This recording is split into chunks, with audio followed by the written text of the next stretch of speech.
This is the morning show here on Signature TV. It's 9:33. We have on the offsite studio in Birnin Kebbi, Abdulrahman Mohammed Manga. He's the Director General, the Kaura organization. He'll be speaking to us on the topic, the Nigerian youth in democratic governance of the nation.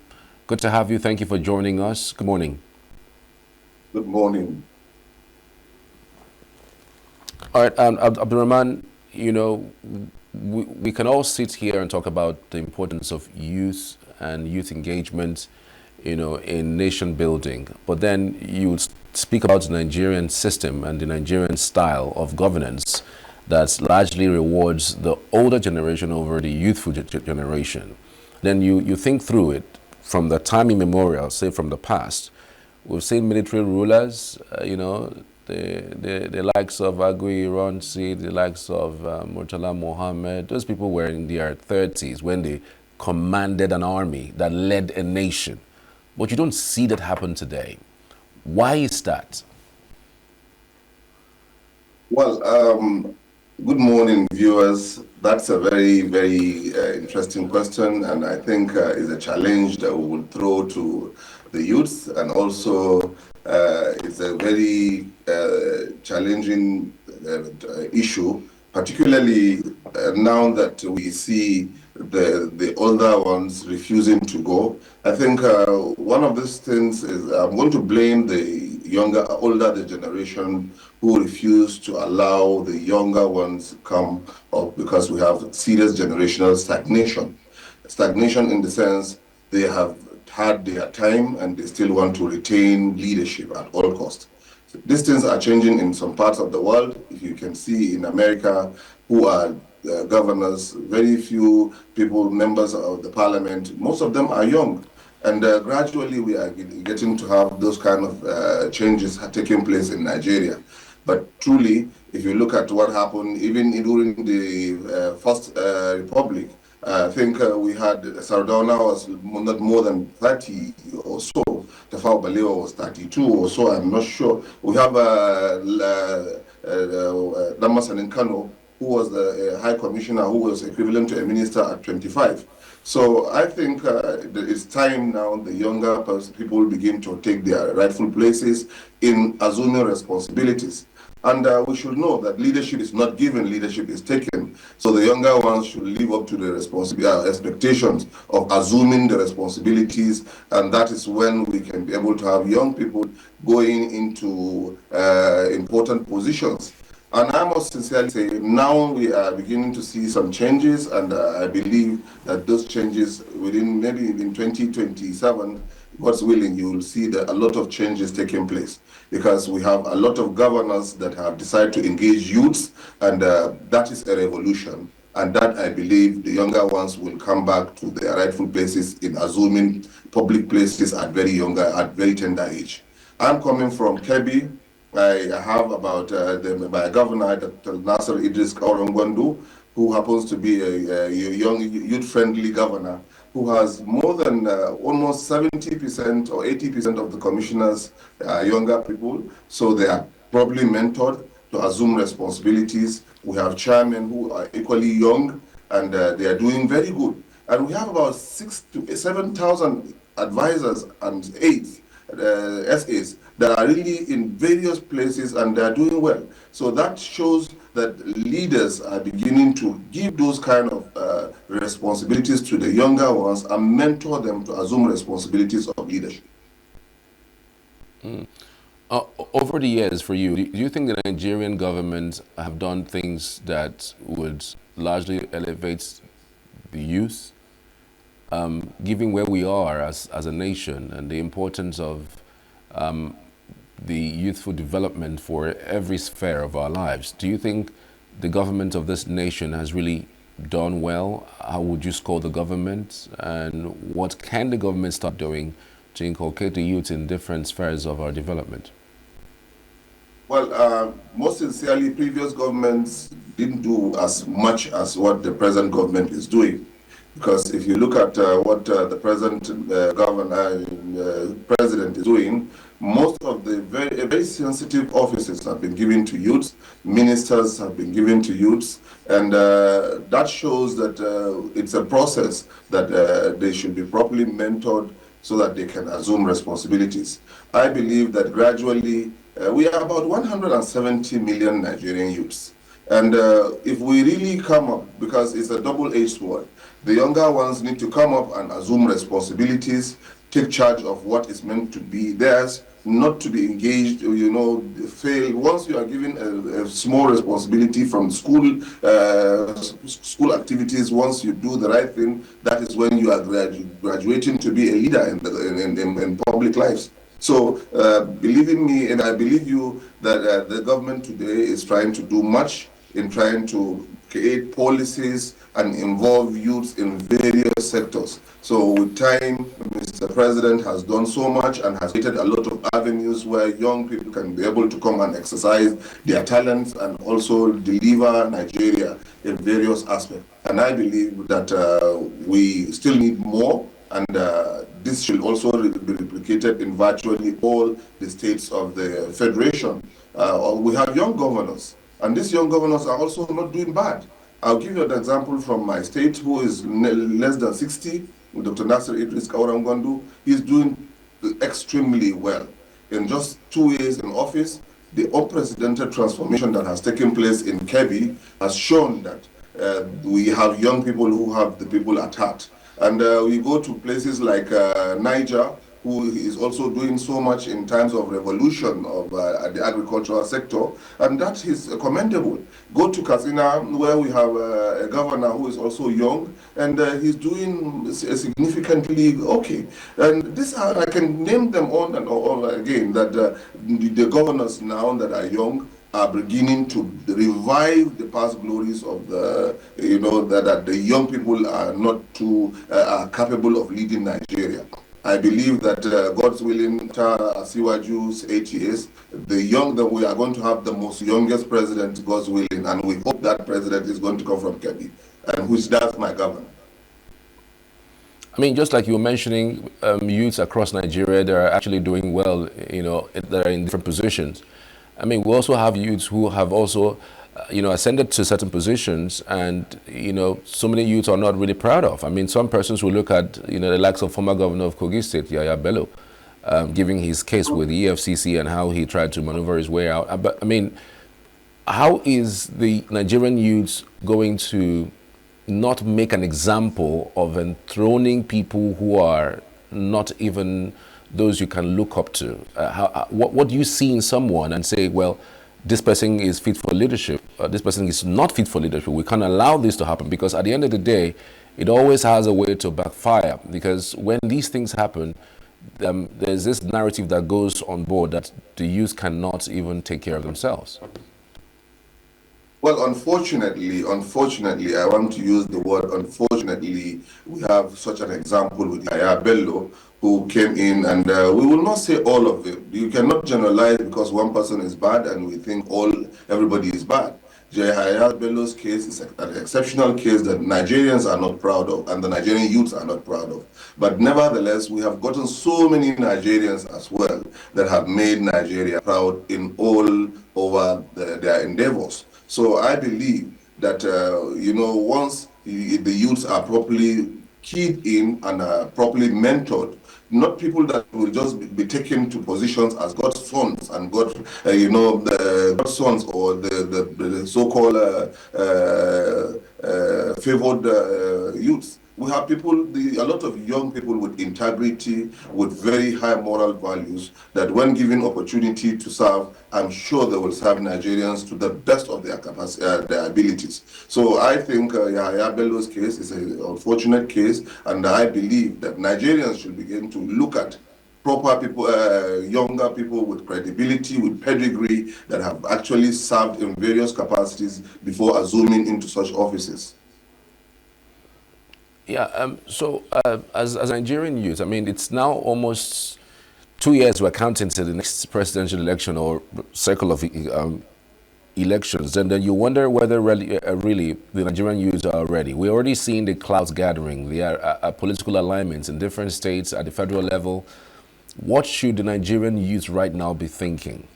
What should Well, they be? What should they be aspiring? Who should they be looking up to?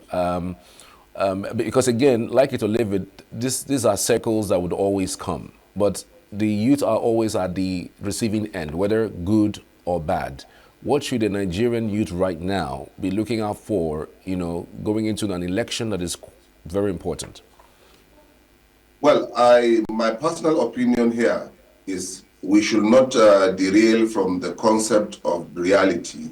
Let us be very focused. Let us look at what is expected of us. Let us be in the right place at the right time. We have people who have failed us in the past, people who have not done well in the past. Now, they have been in previous governments, and for some political reasons, they want to manipulate the Nigerian youths and Nigerians to see themselves as some people that are better than the ones we have. So what we should do is let us continue to support this government, the APC government, and see how we can be able to exhaust their tenure so that the younger ones will automatically take over. Because if you allow yourself as young people to be manipulated, it's like you are now asking those people that are supposed to be expired in 2027 or in 2030 or 31 or so, that they should still have another chance of coming to rule you for another 8 years or thereabout. That is now, they are now coming to marginalize or coming to be on your own chances. So by the time this government is over, I believe the younger people must have been properly mentored to be in the helm of affairs that will take charge. So I think let us give this government a chance to exhaust itself, finish the 8 years they have, then younger people can assume all responsibilities, and that is when the younger people will know what are the things that are expected of them to add or subtract when it comes to governance. I believe that after this tenure of Bola Ahmed Tinubu, I tell you with no contradiction that the younger people are going to be in charge of this country. And I believe that most of those people who are their ministers, who are his ministers that are young, who are his governors that are young, are going to be the ones that are going to be presidents, ministers, and governors. And that is an opportunity for the young people to take, instead of beginning to dilly-dally and find themselves in wrong camps and misled by people who feel that they have failed and they want to use the opportunity of 2027 to come back to power. Why are you so optimistic about the president handing over to a youth by 2031? And why do you think the Nigerian youth should support this government? I mean, if you look at the indices, they are just, not right. I mean, giving the indices under Buhari, a lot of persons would say, speaking of the delivery of democracy and the dividends of democracy, Buhari is scoring better than, Tinubu's first 2 years in office. So why should the youth support this government, giving the very bad indices in terms of economy, in terms of healthcare, in terms of security? I mean, it's not just good enough. All this you're talking about indices of security, insecurity, health, and what have you, didn't start in this government. We all know we were in the previous government, and the last government had issues too. So he's inheriting issues that he needs to really do more to be able to correct.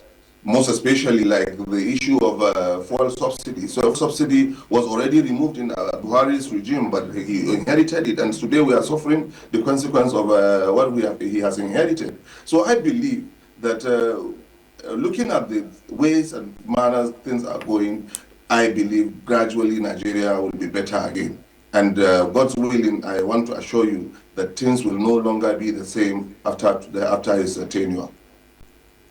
Another question is, why do you think the president would hand over to a young person? I mean, we had the Buhari who was, old enough.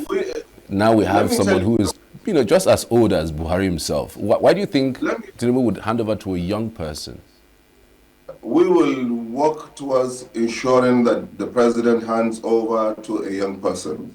The policies in place are in favor of the young people, and I believe the young people are coming up with a lot of strength to take over this country, God's willing. So many people are in this government that are young, and I know they have all it takes to lead Nigeria. And when the time comes, you find out that the president has no option than to have a younger person that will be the president of Nigeria, God's willing, either from the younger ones that are yet to be in power, or the governors that are still young that are capable to be in power.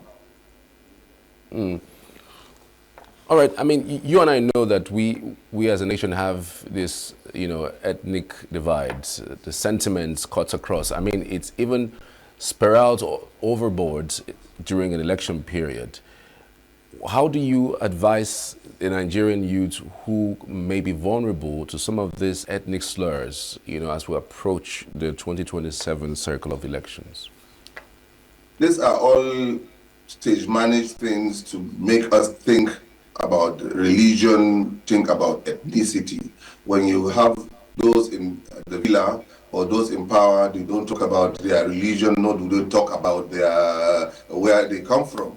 So as far as I'm concerned, Nigerian youths should be focused. Nigerian youths should be determined to be in charge. Nigerian youth should shun violence of ethnicity and religion and take charge of Nigeria, because we don't have any other place like Nigeria. When you leave the shores of Nigeria, you are never seen as a Yoruba man or a Hausa man or an Igbo man. You are seen as a Nigerian. So not until when we all assume to take charge as Nigerians, we will find it difficult. And I'm happy with the way things are happening now, that Nigerian youths are beginning to realize and understand that Nigeria is not about religion, nor about ethnicity. It's about common goals and common needs of the Nigerian people. So with this, I believe, I'm sure and I'm optimistic that it will never be business as usual again. And we are preaching that, and we are advocating with all sense of responsibilities that Nigerian youths should begin to think as one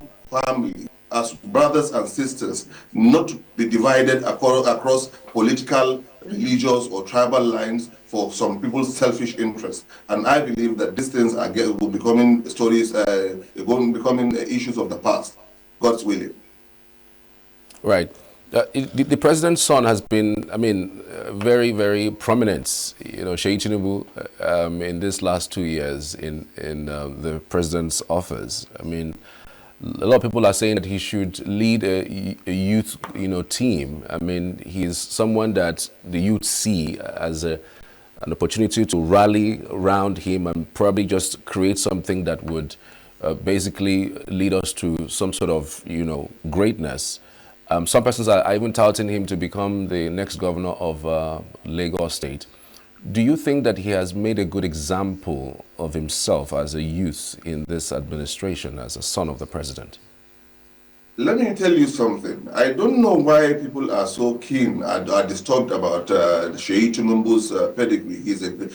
Apart from being the son of the president, he's educated, he has his own integrity, he has done so much in touching lives of people, and he has even extended his hands of fellowship to all over the country in time to touch the lives of the common man. So if other presidents, we have some other presidents that have, Joe Biden, his son has been supportive. The last president, I think, was it Clinton or so, his son has been supportive. So what happens if Sheyi Tinubu is supporting his father? There's nothing wrong in that. And that could be even a medium for the youths to have a soft landing in terms of keying into governance and giving responsibilities so that they can be able to deliver. And as far as I'm concerned, there's nothing bad in Sheyi Tinubu becoming the governor of Lagos State if he has what it takes. It's not about his father, it's about him. And as long as the people of Lagos are interested in Sheyi Tinubu, so be it. And as Sheyi Tinubu, I'll give him my vote if I should be a Lagosian.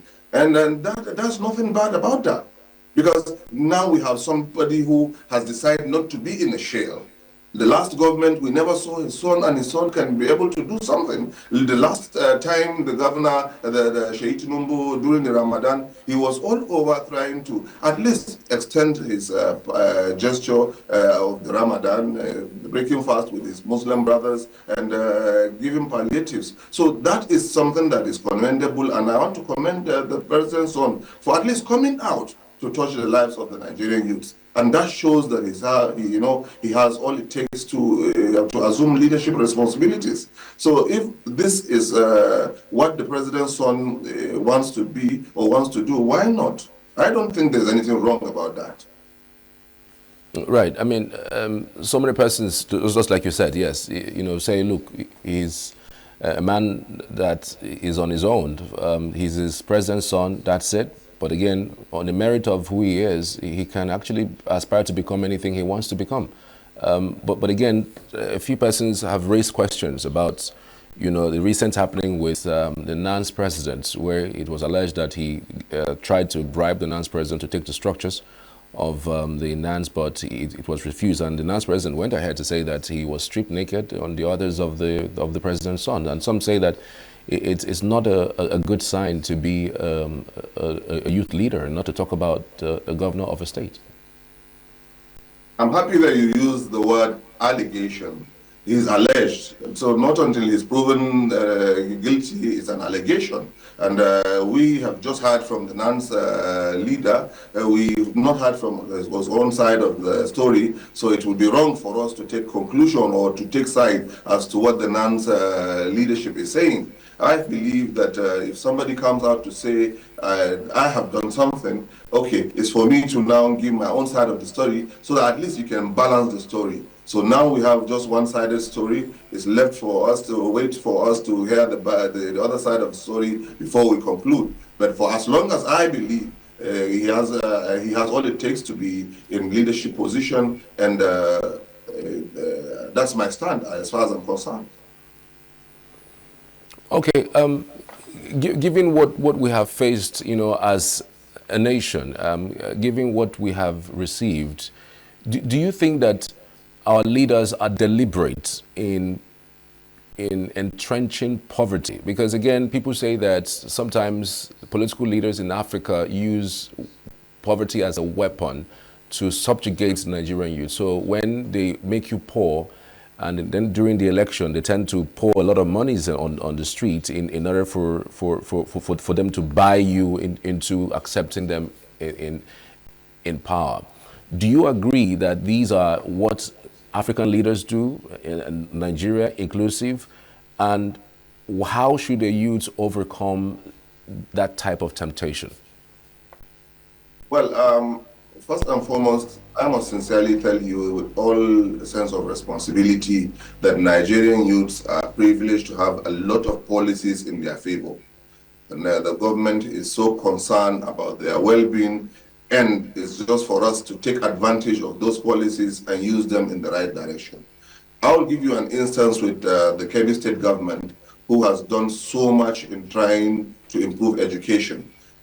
So in terms of scholarship, he gives scholarship as at when due, including those in the diaspora.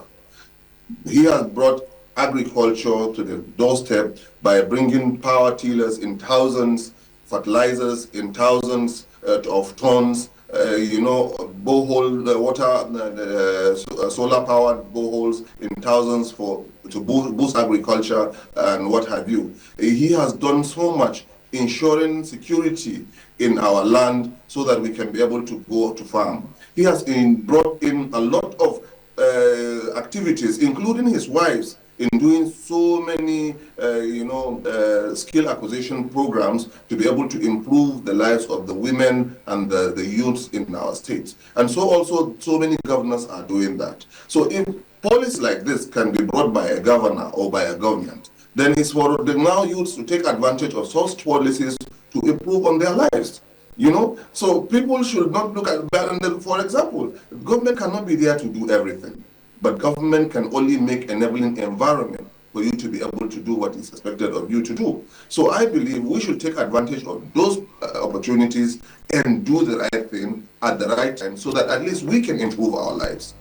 Coming into the federal government issue, we're just about to go into the youth confab, and this is an open door policy that Mr. President has given for young people to come and sit down and articulate their positions, articulate what they feel they need to do or what they feel the future of Nigeria should look like, so that can be used as a template to be able to operate or to help the Nigerian youths.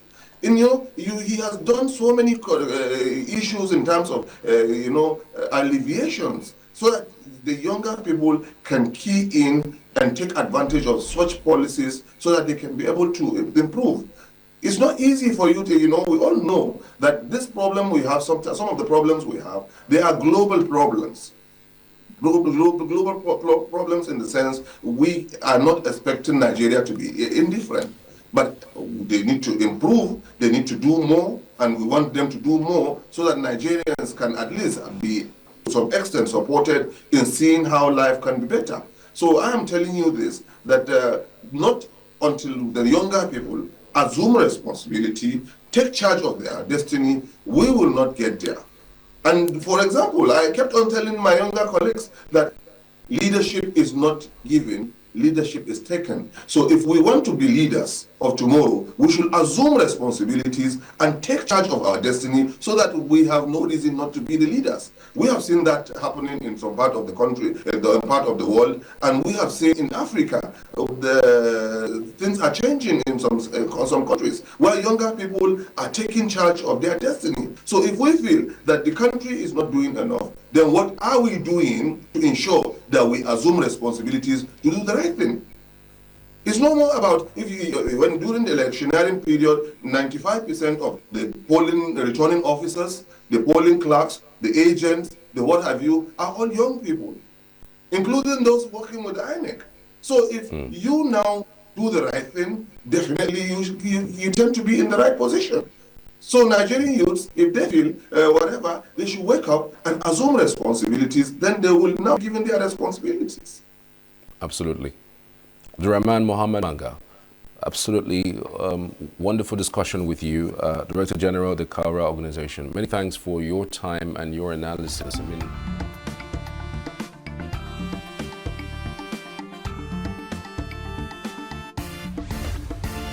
Signature TV, news in your pocket.